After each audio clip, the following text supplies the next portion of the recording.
बिस्मिल्लाहिर्रहमानिर्रहीम। अस्सलाम वालेकुम दोस्तों, कैसे हैं आप? सब ठीक हैं? तो यार ये चूज़ा मैं आपको दिखा रहा हूँ कि पहले भी मैं आया था तकरीबन ना हफ्ते का जब ये था, तो ये बिल्कुल मरने के करीब था ये चूज़ा। तो अब जो है ना ये फिर बेहतर हो गया, मगर अब फिर इसमें दोबारा मसला आ रहा है। वो ये कि इसकी ये देखें जो पीछे बीट करने की जो जगह है ना, ये यहाँ पे सारी इसकी बीट जमा हो गई है। तो जब मैंने इसको पहले भी आके देखा था इन सब के साथ, जब ये फिर रहा था, तो मैंने इसको यही देखा था कि ना ये बिल्कुल बेसुध सा पड़ा था और लेटा पड़ा था, जैसे बिल्कुल अब ये मर जाएगा घंटे के अंदर अंदर। तो मैंने इसकी जो है ना ये पीछे से सारा देख रहे हैं आप, स्किन थोड़ी सी साफ़ हुई है, मतलब पर नहीं है इसके। तो वो मैंने ही पर इसके थोड़े से ना बीट के जब साफ़ की तो पर भी इसके आराम आराम से थोड़े से उतर आए थे। तो कुछ चीज़ें यहाँ पे हैं। एक तो मैं इनकी सफाई करने लगा था, अंदर सारा चेंज करने लगा था क्योंकि गंद ज़्यादा मचा हुआ है, तो मुझे फिर ये दोबारा नज़र आया, तो मैंने कहा आपको भी दिखाऊँ, इसका इल्म होना चाहिए। और बहुत से चूज़े जो है ना इसी वजह से मर जाते हैं। तो इसका हल करना क्या होता है कि इसको पहले तो अगर आप लोग आराम से उतार सकते हैं ना यहाँ से ये बीट, तो आराम से उतार लेनी चाहिए। और अगर आराम से नहीं उतर रही तो फिर आप इसको जो है ना थोड़ा सा गीला करें, मतलब थोड़ा सा कॉटन ले लें, कोई टिशू ले लें, तो इसको गीला करें। गीला करके ना फिर इसको आराम आराम से रब कर करके वो बीट सारी उतार दें। तो उससे क्या होगा कि फिर जो है ना आपका बर्ड फ़ौरन बीट तो नहीं मारेगा। फिर आपने ना इसको यहाँ से पीछे से ये दोनों उंगलियाँ रख के ऐसे आराम से यहाँ से प्रेस करेंगे, तो सारी की सारी बीट जो है ना निकलनी शुरू हो जाएगी। ज़्यादा भी प्रेस नहीं करना कि अंदर उसकी आंतें ही प्रेस हो जाएं, बिल्कुल मामूली सा प्रेस करेंगे तो बीट निकलनी शुरू हो जाएगी। जब आपको लगे कि सारी बीट निकल गई है तो अपने बर्ड को छोड़ दें एज इट इज़, तो अल्हम्दुलिल्लाह इंशाल्लाह सेट हो जाएगा बिल्कुल ही। तो अभी भी देखें, ये देखें, ये अब इसका खैर पोर्ट तो बंद नहीं है, ये देखें पोर्ट तो ये खड़ा है, मगर ऊपर बीट सारी लगी हुई है। तो इसको हम आराम से जो है ना उतारने की कोशिश करते हैं। अगर ये उतरता है तो ये देखें ये उतर आया ये सारा। और अगर ज़्यादा ज़ोर से खींचेंगे, ये देखें ये, और अगर ज़्यादा ज़ोर लगाएंगे, ज़्यादा ज़ोर से खींचेंगे तो ये अक्सर जो है ना इन चूज़ों की स्किन फट जाती है, क्योंकि बहुत सेंसिटिव होते हैं ये, बहुत नाजुक होते हैं ये। तो इनकी स्किन जो होती है ना वो फट जाती है। तो इस चीज़ का आप लोगों ने बड़ा ही ख्याल रखना होता है कि इनको आराम से जो है ना, इनको बिल्कुल आराम से इनकी स्किन वो बीट वगैरह साफ़ करनी होती है ताकि वो फटे ना। और मेरे साथ पहले भी मैंने एक दफ़ा फ्लॉक रखा था, तो उसमें भी ये मसले मसाइल आए थे। तो मैं जैसे ही पकड़ता था तो आराम से उतारने की कोशिश करता था, तो ओए ओए इधर आओ, इधर आओ, मुर्गियाँ मारेंगी, इधर आओ, इधर आओ, इधर आओ, इधर आओ, होते हैं काम। तो एक चूज़ा उधर निकल गया, यहाँ रहो, मारेंगी वो नहीं तो उसमें भी क्या हुआ था कि कुछ चूज़े जो थे ना वो ऐसे ही उनकी स्किन फट जाती थी तो वो एक्सपायर हो जाते थे। तो जिस चीज़ का तजर्बा जैसे जैसे होता जा रहा है अल्हम्दुलिल्लाह, तो वो फिर मैं आप लोगों के साथ शेयर करता जा रहा हूँ साथ साथ।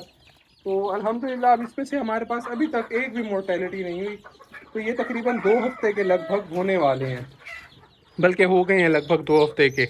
तो माशाल्लाह से ये देखेंगे सब के सब जो है ना तकरीबन 2 हफ्ते के हो चुके। एक ये हमारे पास थोड़ा सा छोटा फिर रहा है, मेरे ख्याल से शायद ये हो सकता है बाद में जो निकला वो है।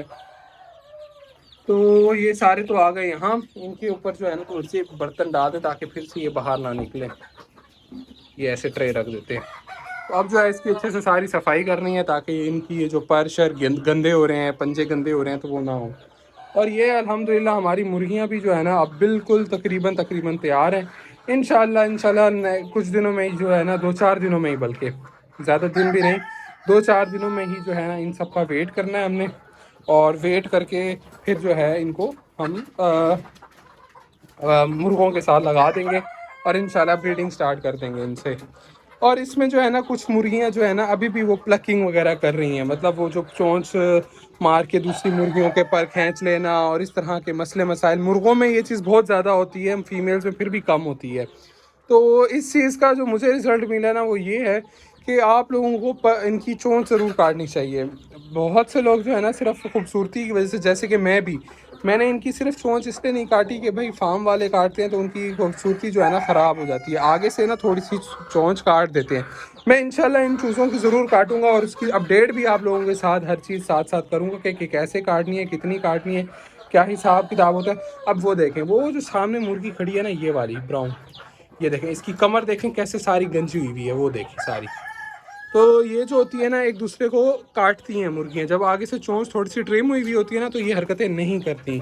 और वो देखें वो जो ऊपर बैठी है मुर्गी, उसका कितना ज़्यादा है, उस साथ वाली का भी थोड़ा सा हुआ है, उसका तो मेरा ख्याल है गोश्त नज़र आ रहा है। और अगर यही चीज़ इनमें मतलब बहुत ज़्यादा हो ना, तो ये एक दूसरे को इतना ज़्यादा प्लग करती हैं कि इनकी मोर्टेलिटी हो जाती है। मतलब इतना ज़्यादा काटती हैं एक दूसरी को कि उसकी अंदर से आंतें तक निकाल लेती हैं, ये काट काट के। तो ये चीज़ जो है ना, मेरा ख्याल है कि ये होनी चाहिए कि इनकी चोंचें ज़रूर कटी होनी चाहिए, क्योंकि फीड जो देते हैं और जो इतनी कुछ होता है ना, तो ये एक कमरे में रह के ना थोड़ा सा फ्रस्ट्रेट हो जाती हैं, तो जिसकी वजह से जो है ना इनमें ये चीज़ें आ जाती हैं। और मेल में ये चीज़ बहुत ज़्यादा होती है, काटने की आदत, और काटने की वो जो क्या कहते हैं ज़ोर, उनमें वैसे ही ज़्यादा होता है कि वो एक दूसरे को काट काट के ही मार डालते हैं। तो ये मोर्टेलिटी से बचने के लिए भी है, और हर वक्त की जो परेशानी खड़ी है ना कि ये प्लकिंग हुई है, और परों की प्लकिंग होना ना इतना मसले वाली बात नहीं होती, मगर ये जो है ना ये फिर गोश्त की प्लकिंग भी स्टार्ट कर देते हैं, गोश्त खींचते हैं, फिर एक दूसरे की आंतें तक निकल आती हैं। ये मेरे साथ सारा सिस्टम हुआ है, तो इसी वजह से मैं आप लोगों के साथ भी डिस्कस करूँ। तो इंशाल्लाह हम उन छोटे चीज़ों पे एक्सपेरिमेंट्स करेंगे सारे, ताकि आप लोगों को भी मज़ीद जो तजर्बे हों तो वो भी सही रहे। तो मेरे साथ भी जो ये मसला आया ना, वो इसलिए हम इंशाल्लाह उन छोटे चूज़ों पे जो है ना वो तजर्बा करेंगे, उनकी चोंच काटेंगे आगे से जब वो थोड़े से बड़े हो जाए मज़ीद, क्योंकि अभी तो वो ले रहे हैं बिल्कुल पाउडर फॉर्म फीड। तो अगर हम उनकी चोंच काट देंगे तो वो अभी जो है ना पाउडर भी नहीं खा सकेंगे। तो जब जैसे ही वो थोड़ा सा बड़ा दाना खाना शुरू करेंगे, हम उनकी चोंच आगे से थोड़ी सी ट्रिम कर देंगे, ताकि हमें फिर उसका रिज़ल्ट भी मिल जाए कि चोंच ट्रिम करने के बाद क्या ये प्लकिंग करते हैं या नहीं करते। तो क्या ये परेशानियाँ आती हैं, गोश्त जो खा जाते हैं, एक दूसरे को मार डालते हैं बिल्कुल। तो ये सारी चीज़ें हमें नज़र आ जाएंगी। अब ये देखें, वो देखें, अब पर खोल के खड़ी है मुर्गी, कितना ज़्यादा इसकी प्लकिंग हुई है, सारी वो ऊपर तक है पड़ी। तो ये बहुत ज़्यादा मसले मसाइल आते हैं। तो खैर ये देखें, ये जो है ना अच्छे से बिल्कुल इसको साफ़ कर दिया है, पेपर बिछा दिया, अखबार वगैरह। तो बहुत से लोग जो है ना इस पर भी ऑब्जेक्ट करते हैं कि जी आप उर्दू का अखबार क्यों बिछाते हैं। तो यार इस चीज़ का इल्म हमें भी है कि उस पर कुछ कुरानी आयात वगैरह लिखी होती हैं, तो हम अलग कर लेते होते हैं पहले से ही, उसको पहले अच्छे से सारा पेपर देख लेते हैं। और पेपर पे अगर हमें कहीं पे भी कुछ इस तरह का कोई अल्फाज या कुछ भी लिखा हुआ नज़र आता है, तो हम उसको फ़ौरन से अलग कर लेते हैं। तो बहरहाल सारे के सारे जो है ना दोबारा से यहाँ पे शिफ्ट कर देंगे, क्योंकि अब जगह हो गई है बिल्कुल साफ़, और ये थोड़ा डिस्टर्ब भी हो रहे थे, जगह गंदी ज़्यादा हो गई थी। वैसे इतनी गंदी होनी नहीं चाहिए, ये हमें जो हर 2 से 3 दिन बाद चेंज करना चाहिए, क्योंकि माशाल्लाह से एक तो बड़े भी हो गए हैं, फिर ऊपर से कंजस्टेड है, जिसकी वजह हमें हर 2 दिन बाद बल्कि चेंज कर देना चाहिए। तो इंशाल्लाह अब हम 2 दिन बाद ही हर चेंज कर दिया करेंगे। चलो, तो ये देखें माशाल्लाह से ये सारे के सारे जो है ना अपना खाना खाने में मसरूफ़ हो गए हैं। अब बिल्कुल जगह भी साफ़ है, और पानी भी इनको अच्छे से साफ़ बर्तन में दे दी है, खुराक भी दे दी है। तो सारे जो हैं अल्हम्दुलिल्लाह खाना खाने में मसरूफ़ हो गए हैं। ये थी हमारी आज की वीडियो, उम्मीद है आपको पसंद आई होगी। तो इसको लाइक भी लाजमी कर दीजिएगा, और हमारे चैनल को सब्सक्राइब भी लाजमी कर दीजिएगा। मिलते हैं इंशाल्लाह अगली वीडियो में, तब तक के लिए अपना बहुत सा ख्याल रखिएगा। फ़ी अमानिल्लाह।